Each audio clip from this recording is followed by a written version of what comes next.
Welcome to Encounters with the Risen Lord. This is your invitation to linger in the presence of the risen Christ throughout the whole of this Easter season.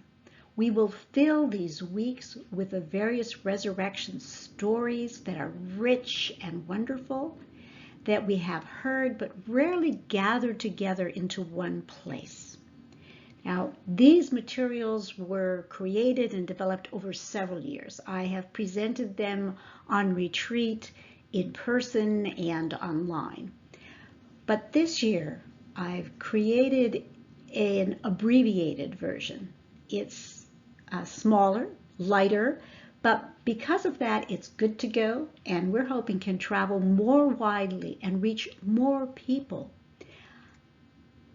This is my personal response to the words Jesus spoke first to Mary Magdalene when he said, "Go and tell the others." I believe that commission was not just for her, but for me and for all of us.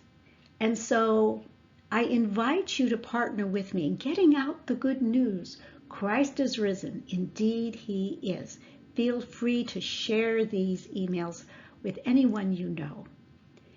So let us begin. Thank you for joining us. And the first encounter we will cover is the women at the tomb in the Gospel of Matthew.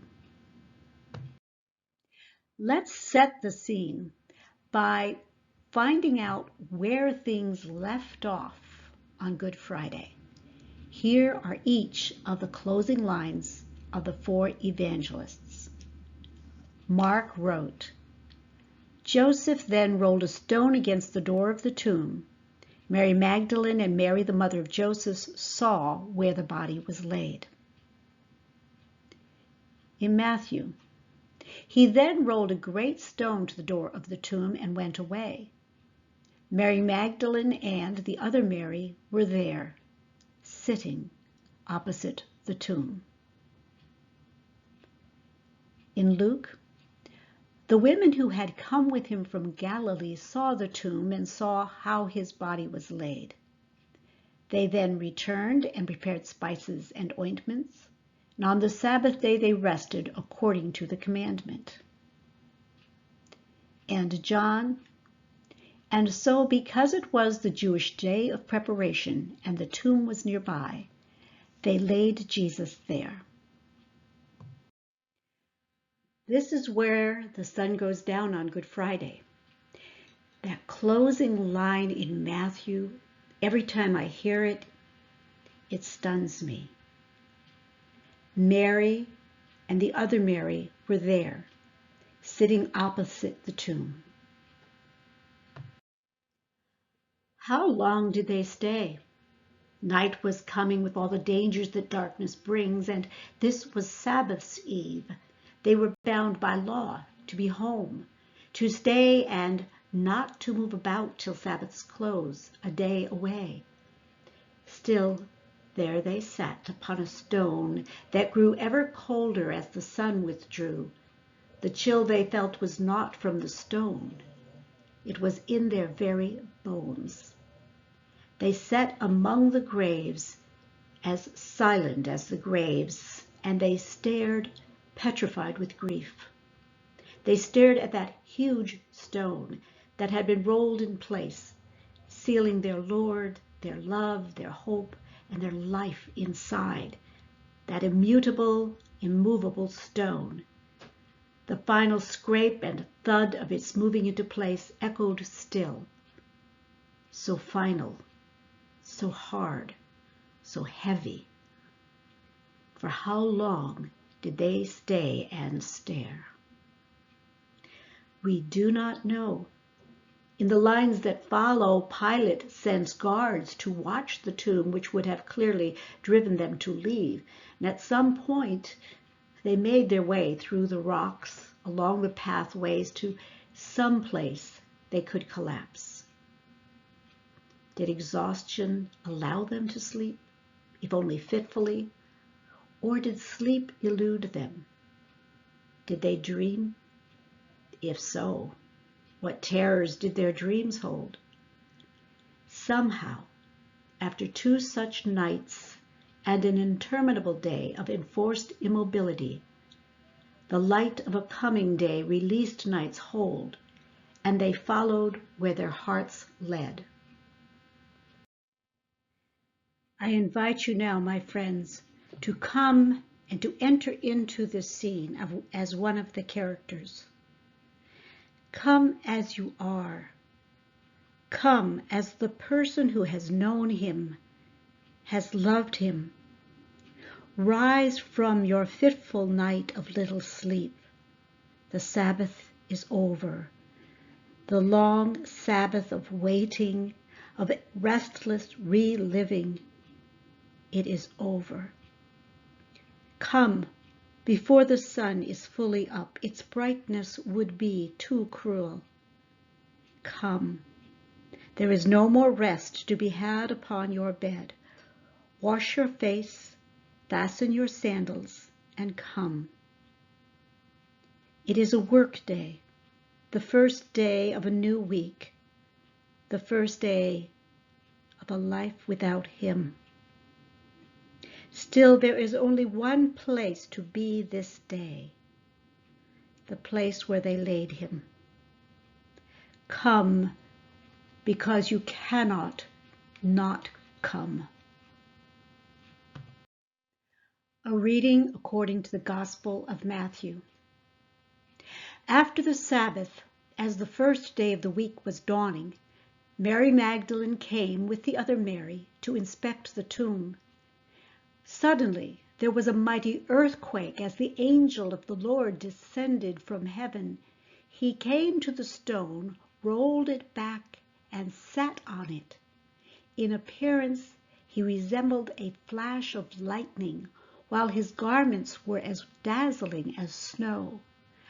The guards grew paralyzed with fear of him and fell down like dead men. Then the angel spoke, addressing the women. Do not be frightened. I know you are looking for Jesus the crucified, but he is not here. He has been raised exactly as he promised. Come and see the place where he was laid.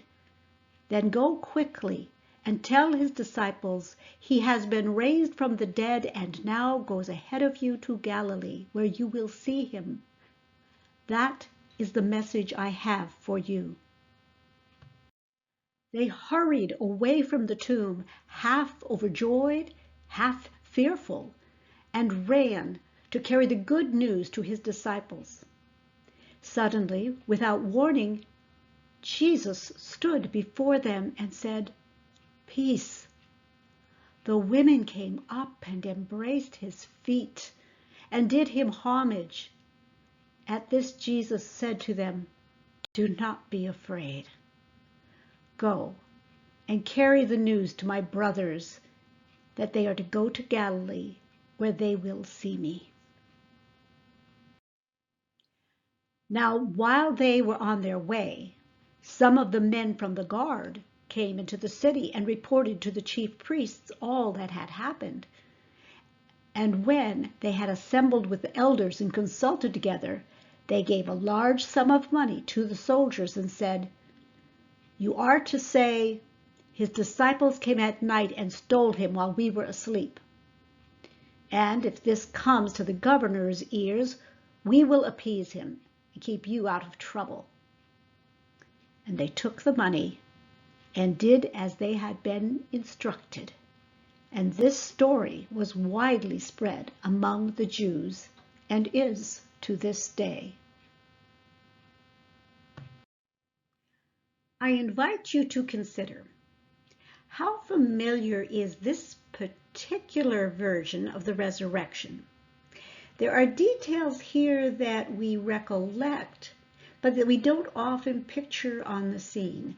There is an earthquake. There's an angel who appears, descends, and rolls away the stone. There are the guards who fall like dead men. And then there's this additional scene where the women meet Jesus on the road and rush forward to embrace his feet. There's a reason it may not be the first story of the resurrection that you think of. It is not often proclaimed on an Easter Sunday. In the Roman or Catholic lectionary, it is only read during the A cycle, but at the vigil, not on Sunday morning. And in the Revised Common Lectionary used by most other churches, again, it's the A cycle on a Sunday morning Easter, but only as an alternative to the usual John resurrection. So let's take a look at all four Gospels and their telling of the story, and pay attention to the similarities and the differences. Actually, we are just looking at the three synoptic Gospels, Matthew, Mark, and Luke, because John is totally different. It wouldn't fit at all on the chart. So let's look at who. Matthew has Mary Magdalene and, quote, the other Mary. Mark has Mary Magdalene and says Mary, the mother of James, but adds Salome. Luke has Mary Magdalene, Mary, the mother of James, and Joanna.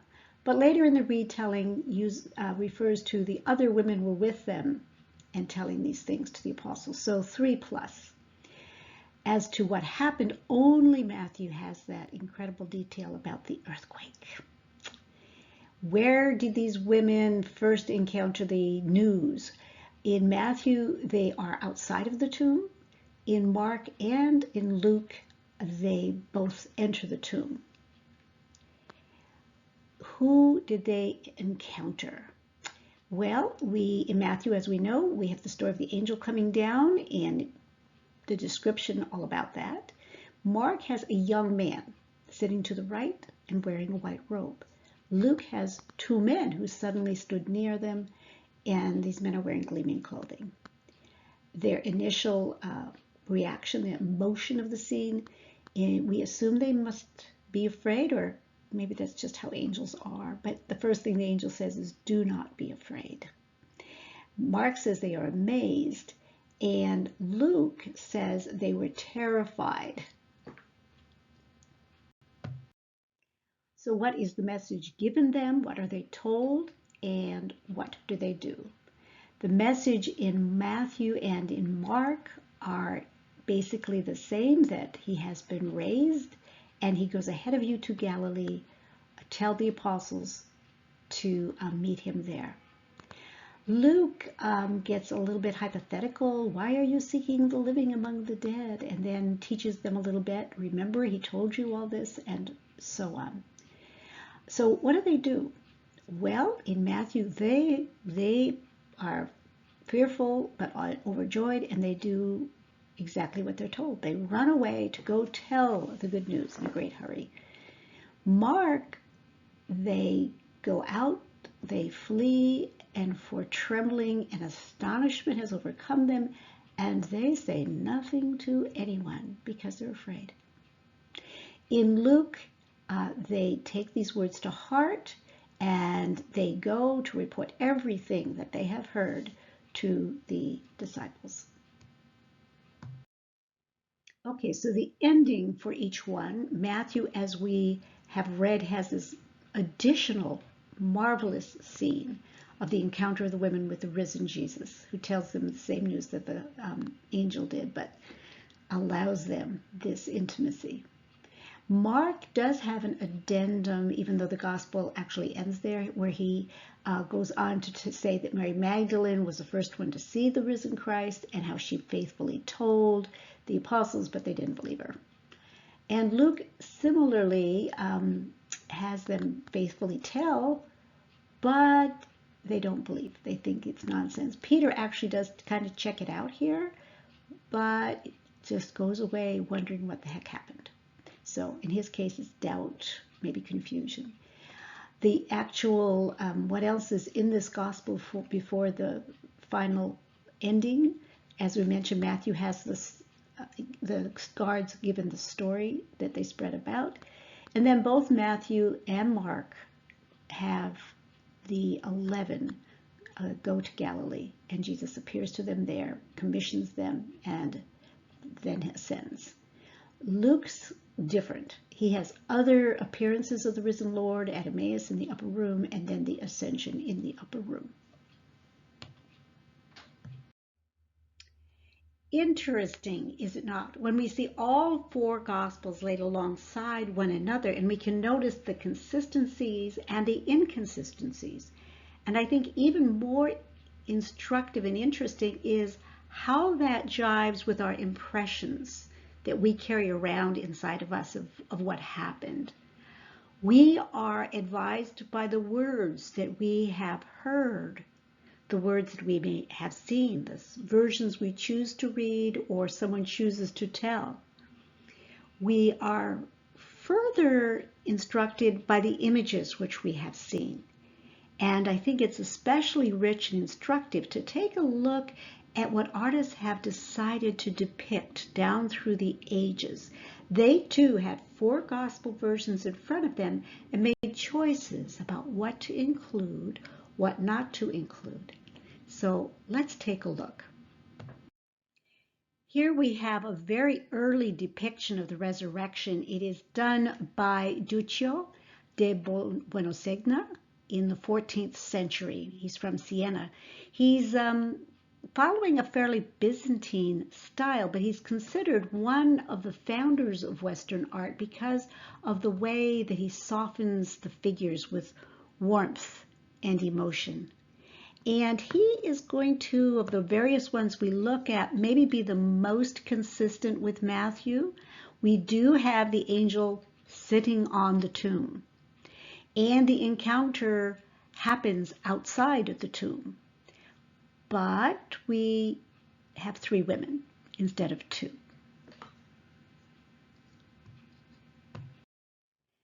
This is another painting that seems to focus on Matthew's rendering. We can see some of the details that Matthew has. They're outside the tomb. We have the angel sitting on the tomb, and the angel is just resplendent.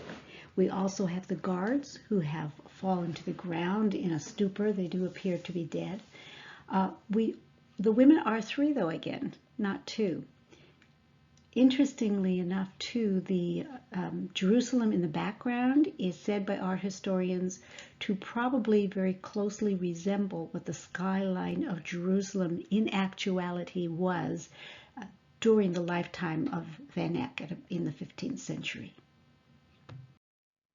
And this one by Fra Angelico at about the same time is kind of a blending of Matthew and Mark. That could be an angel because of the wings, but there was also the young man sitting on the tomb. And they are in an enclosure, so there's an enclosure inside of which is a tomb. And there are many, many women here. And then this odd detail where Jesus is non-corporal. He is there but not seen. So, yeah.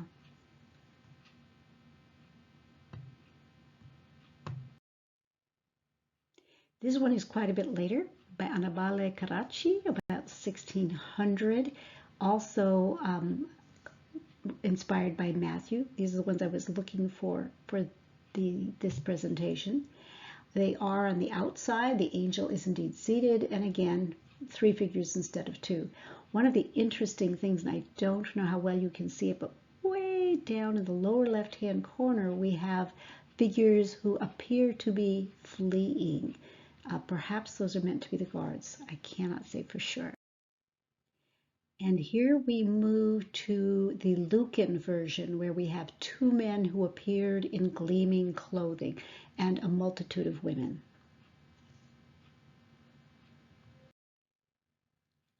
As we advance in time, it seems more and more a freedom of thought or artistic license is taken. This actually happens to be one of I love Maurice Denis. This is 1894, so much more recent. He was a French painter and decorative artist and writer, and he's an important figure in that transitional period between Impressionism and modern art. Now, interestingly enough, there is not even a tomb to be seen. It's maybe a little more reminiscent of John in the sense that It could be a garden, but there are several women. It's not just Mary Magdalene. It's a little bit like Luke. We have two men standing near them in gleaming clothing. And I'm sure you have noticed that in the background is yet another figure that perhaps hints at being Jesus. And here we have a relatively modern one from 1900, William Adolphe Bouguereau. And I don't know how good my French was there. Again, it's a could be the young man. It could be the angel. We can't see well enough. The women are on the outside of the tomb, but there again are three of them. In creating this series, I looked at an abundance of pictures about the resurrection. And for today's encounter, I tried to find the ones that seem to include elements from Matthew. There are not as many of those. It's a lot like we don't hear this particular story all that often. So the art also speaks to the scarcity of attention being given to this one. But what is most appealing in this particular story in Matthew is that touching scene where the women are graced by Jesus appearing before them and allowed to come forward, embrace his feet. Let's talk a little more about that. For this discussion, I've chosen a detail from Sandro Botticelli's Lamentation of Christ, about 1492. And I could not find a resurrection scene from Matthew where the women are embracing Christ's feet. However, at the foot of the cross, when Jesus is taken down, we have this particular detail. That's Mary of Bethany, and she is reverencing the feet of Christ. Here is the larger painting of which it is a part, and we will look later in our series at to the right. That's Mary Magdalene, who is there at the face of Jesus. That is his mother Mary in the center, overcome with grief, and then Mary of Bethany at the left at the feet.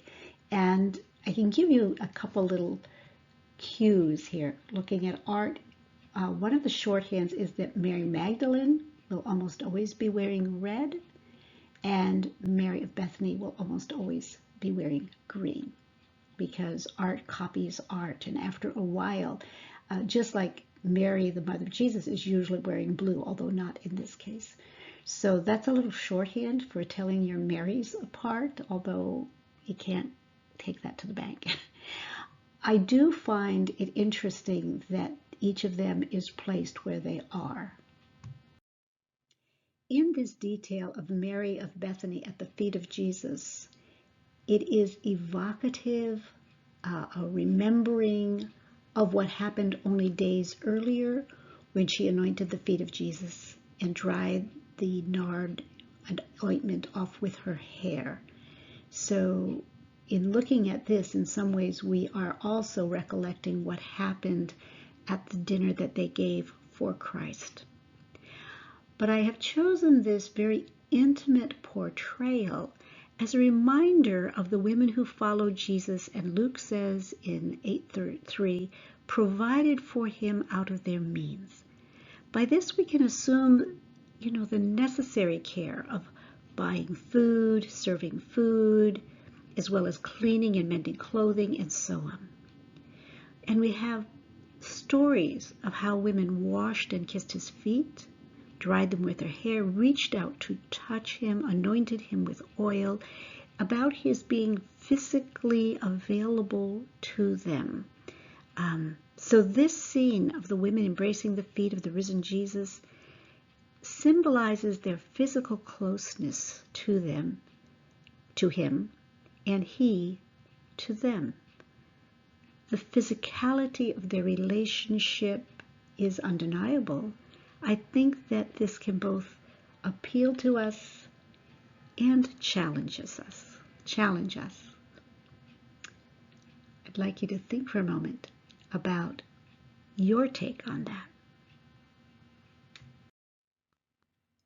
As we considered this particular encounter with the risen Lord, the gospel of the resurrection according to Matthew, we began with the Good Friday ending and that stunning line wherein Mary Magdalene and the other Mary were there, sitting opposite the tomb, for we know not how long. And this encounter ends with this beautiful scene where these women are graced with the appearance of the risen Lord, and in their joy come forward to embrace his feet. He does not restrain them from that embrace. It is the most gracious of things. We know the longing that we have to be with, in a very physical way, someone we have lost. They feel it, they act it, and Jesus receives their love, their affection. It will stand in pretty marked contrast to our next resurrection scene. But I think it invites us to consider the relationship that Jesus had with women. I think it invites us to consider what the physicality of a resurrected body actually means. All of these things are the kind of issues that we will be discussing more in the weeks ahead. Thank you for joining me. Again, if you found this helpful, please share it. And blessings on the rest of the Easter season.